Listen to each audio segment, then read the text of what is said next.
Kelompok kami akan menjelaskan tentang tugas pengantar bisnis berkaitan dengan brand Zara.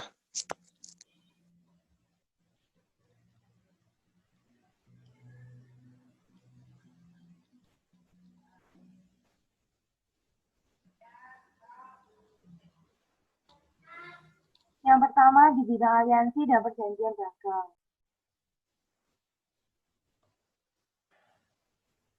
Zara yang bermarkas di Arteixo Spanyol tidak hanya menjaga usahanya di Spanyol saja, melainkan juga membangun kerjasama yang baik dengan negara-negara seperti Portugal, Maroko, Cina, dan Bangladesh, dan menjadikan negara-negara tersebut sebagai pabrik-pabrik atau tempat produksi seluruh produk-produk Zara.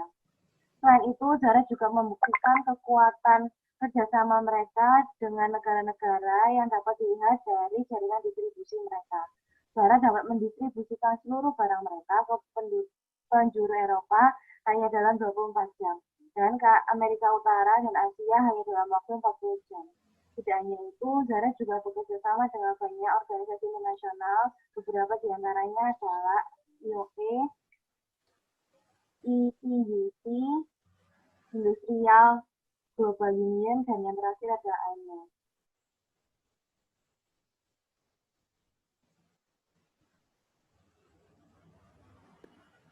Yang kedua, kompetisi di dunia internasional.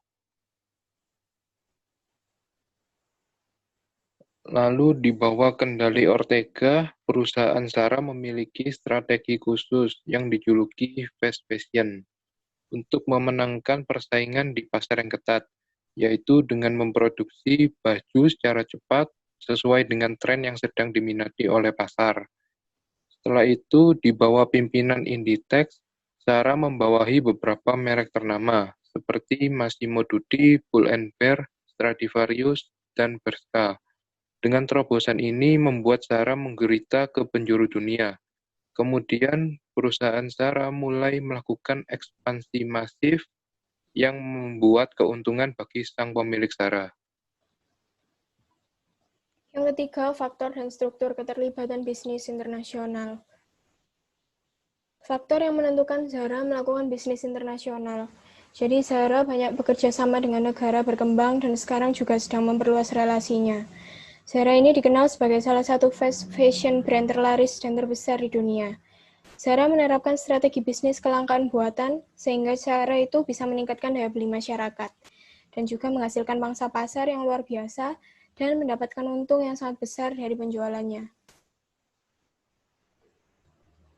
Struktur organisasi internasional Zara berbentuk branch office, di mana di luar negara didirikannya Zara, terdapat cabang Zara yang lain seperti di Amerika, yang terdapat 274 toko, dan di Asia yang terdapat 542 toko.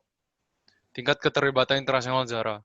Zara merupakan perusahaan multinasional di mana Zara mempunyai cabang di setiap negaranya untuk mendesain dan memproduksi produk Zara itu sendiri agar dapat mempercepat proses distribusi produk ke konsumen.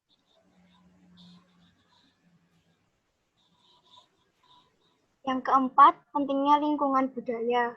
Budaya sangat diperlukan dalam berbisnis internasional untuk kecocokan konsumen terhadap produk perusahaan. Dalam hal harga, kualitas, dan kuantitas juga harus diperhatikan agar tidak mudah tersaingi oleh perusahaan lain.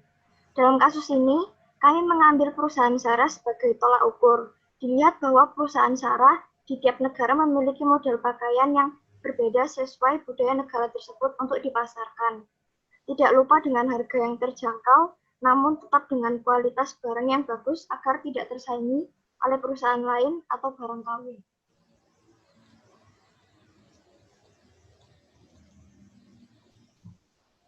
Yang kelima, perbedaan ekonomi, hukum, dan politik di antara negara-negara mempengaruhi bisnis internasional.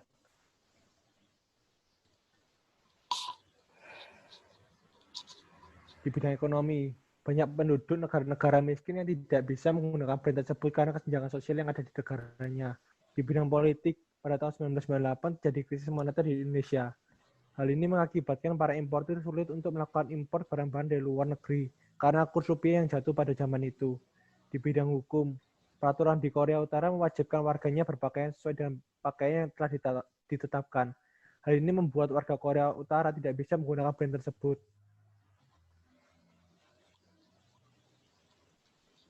Sekian presentasi dari kelompok kami.